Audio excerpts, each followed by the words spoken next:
જય રામદેવ પીર.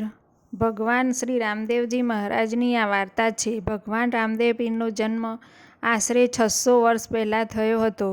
ભગવાન શ્રી રામદેવજી મહારાજને દ્વારકાધીશનો અવતાર માનવામાં આવે છે. ભગવાન રામદેવ પીર રાજસ્થાનના બાડમેર જિલ્લાના કાશ્મીર ગામમાં સંવત 1499ની ભાદરવા સુદ બીજને દિવસે થયો હતો.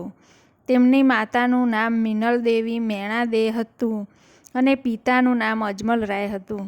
તેમના પિતા આ વિસ્તારના રાજા હતા. કાશ્મીર ગામ હાલમાં રામદેવરા તરીકે પણ ઓળખાય છે. ભગવાન રામદેવ પીર આ ધરતી પર આવ્યા પછી અનેક પરચા પૂર્યા. તેમનો મહિમા અપરંપાર છે. પહેલો પરચો અજમલ રાયને આપ્યો હતો. ઘરમાં કંકુના પગલાં પાડ્યા. બીજો પરચો માતા મિનલ દેવીને આપ્યો હતો. ઉકળતી દૂધની ડેગો ઉતારીને આપ્યો હતો. ત્રીજો પરચો ભગવાને સગુણાબેનને આપ્યો. તેમના ભાણેજને જીવાડ્યા હતા. સગુણાના ભાણેજને જીવનદાન આપ્યું હતું. ચોથો પરચો કપડાના ઘોડા સીવનાર દરજીને આપ્યો હતો. કપડાના ઘોડા ઉડાડીને આપ્યો હતો. પાંચમો પરચો લાખા વણઝારાને આપ્યો હતો.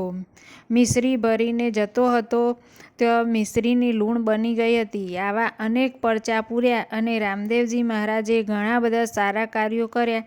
તેથી તેમની આજે પણ વાહ વાહ થાય છે. લોકો રામદેવ પીરને ખૂબ જ માને છે. આજે પણ રામદેવ પીર મહારાજને જે મનથી માને છે તેનું કામ હંમેશા થાય છે અને રામદેવ પીર તેમના માટે હાજરે હાજુર છે. એવા શ્રી ભગવાન રામદેવ પીરની જય જયકાર હો.